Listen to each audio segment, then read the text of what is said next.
Welcome everyone to the Rero Retirement Whiteboard. My name is John McNamara at Highball Advisors, and today we're going to talk about the Secure Act and Rero Retirement. So you've seen in the news a little bit about the Secure Act. Maybe you have, maybe you haven't. But anyway, it's a huge change to the retirement system that the Congress passed and President Trump signed at the end of 2019. And I just wanted to go over the effects that it's going to have on railroaders and the retirement. Just little subtle changes that you want to be aware of. It's a big bill, and obviously a lot of goodies, a lot of giveaways in there. But I thought I'd just kind of highlight the things that railroaders should be kind of concerned about, right? Important stuff. So let's get started. There's a few issues here. So the first thing we want to talk about here is the new IRA rules, all right? So we eliminate the stretch IRA for non-spouse beneficiaries. So what that basically means is that currently if you had let's say if you were a beneficiary on an IRA of somebody who passed away, let's say an uncle or something like that, and they put you down as a beneficiary, well, you had a lot longer time to take those withdrawals out of the IRA based off of your lifetime. Well, now they're going to eliminate that and just you have 10 years to take your distributions out of your IRA, right? So basically what the government's trying to do there is say, we want our money in 10 years, not over your lifetime, because you could be a lot younger than the person that's deceased, and they wouldn't be able to get their money for 30, 40 years per se. So under this way, they know they'll have the money in 10 years, all right? So that's the elimination of the stretch IRA. This one I thought was very important for railroaders is the RMDs moved from 70.5 to 72. So RMD, required minimum distribution, right? The money you have to take out of your 401k IRA when you reach the age 70.5, right? The minimum amount you have to take. So why I think that's important as far as railroaders go, because one of the big things in retirement, two big things in retirement is tax planning and healthcare. But so just from a tax planning purpose, you know, if you're a railroader who retires at 60 with 30 years, or, you know, below the full retirement age of 67, this gives you a great opportunity to do those Roth conversions.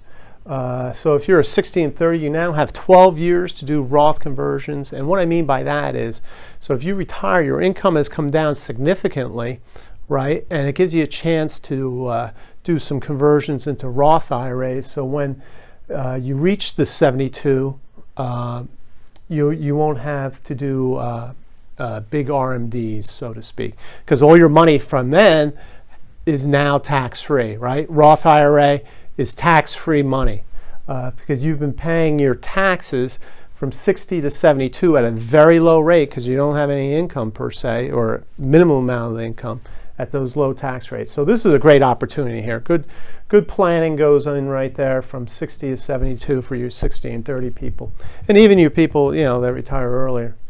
This is something that you want to take advantage of with your planner. What else we have? Removal of 70.5 contribution age limit. Okay, another thing. And as you can see, what's going on here thematically, what the government is trying to do here is they're saying, you know, people, you're living a lot longer, you need to start saving some money, and we can't afford it because they just want you to save money. So if you're working past 70 and a half, you can keep contributing to an IRA or 401k. So that's been moved out, right? So that's good. Good way to put some money away later if you continue to work and you don't need it. You can put that in there. Let's see, $5,000 qualified for birth and adoption. That's kind of nice, right? So once again, the government's saying, listen, we want more kids in the country here, right? Our population's actually not growing as fast as it should. So here's $5,000, no penalty from withdrawal out of your IRA or your 401k to help assist you in qualified birth and adoption. So that's all the IRA rules. Let's move over to the 401k side of the ledger here. So this is kind of technical. I'll read it real quick and then kind of give you the interpretant, right? Provision of ERISA fiduciary safe harbor for selecting annuity providers in retirement plans. So basically, you have these 401k plan providers. They really don't want to offer you annuities. In fact, only about 10% of 401ks offer annuities. And the reason being is if they offered you an annuity, let's say from XYZ insurance company, and something was to happen to that insurance company, then the plan provider would be on the hook if that insurance company went down. So that's not good. So they snuck this in. Well, I shouldn't say snuck, but the insurance company lobbied. I mean, it is what it is. So they put that in there. Now the plan providers are off the hook, and now they can make annuities more available to you. Now, if you know me and railroaders, right? Big pet peeve. You're going to see a lot of these annuities come at you. I'm not a big fan of the annuities for railroaders, right? Our tier 2, we've been paying for these annuities. We don't need any annuities out of our 401k. So think real long and hard before you commit to an annuity in your 401k plan. Not a big fan of it. So if you want to discuss it with me, feel free to reach out to me. But watch that. You're gonna get pushed a lot of annuities by these insurance companies. That's kind of a win for the insurance industry there. So watch that one.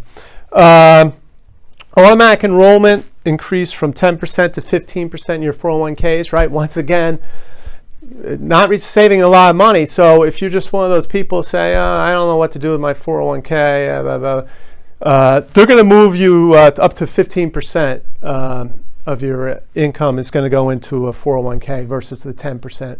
So they're just going to force you to keep saving money for retirement. They're concerned. You're living longer, like I said, and we do have little concerns about Social Security, obviously. This one I thought was interesting. Part-time employers eligible to participate in 401k plans, right? So if you're just working a few hours, you can still put that money away into a 401k plan. And that's actually kind of good also if you've retired and then you have a part-time position, let's say, and you do 10 hours a week. If you have to do a minimum of 500 hours, but if you 10, 15 hours a week or whatever, you can funnel that into a 401k plan, which is nice, and that's a great way to put some money away in that. So keep an eye on that one. There's some advantages there for people who want to continue to work. I'm not saying in the railroad industry, but another position in a part-time basis, keep the mind active, that type of thing. There's opportunities there. And then this one is just kind of the elimination of 401k loans by credit card. I know there's circumstances where people have to take 401k loans, emergencies. I get that. They're just going to try to make it harder to take those 401k loans. Try not to take the 401k loans. Hurting your retirement. It's tough to catch up on it. But they're just going to make it a little harder by eliminating credit cards, which I think makes good sense. So a couple other provisions over here, which not really doing with retirement, doing with other goodies. Qualified education expenses on your 529s for student loans. So you can take your 529s and pay down some of the student loan debts. That will be good. That's good news because we have a student loan problem. So if we can use some of the 529 money, I think that'll be great. I'll use that with my kids. That'll be helpful. Allowance for disaster distributions up to 100K. So, people living along the coast, and even you people in the heartland, you had some floods this last summer, very wet. So you can take up to $100,000 out of your retirement funds to pay for disaster relief. Obviously insurance is the best, but some individuals, if the insurance didn't cover everything, or you need to rebuild, you could take up to $100,000 without any penalties out of your retirement to fund the disaster distribution. So that's important there. And then they threw a couple tax breaks in here. Qualified education expenses, tax breaks there, and mortgage insurance premiums. Again, deductible tax breaks there. So That's basically the Secure Act. You'll see it. Now you'll know a little bit about it.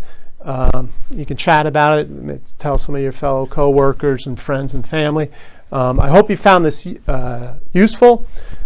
Please subscribe to my YouTube channel. I appreciate that. Again, a lot of good subscribers there. I enjoy that. If you need any help, feel free to reach out to me for a free meeting. Love to do that. Love talking to people. In the meantime, everyone, please stay safe, stay on track, and take care. So long, everybody. Bye.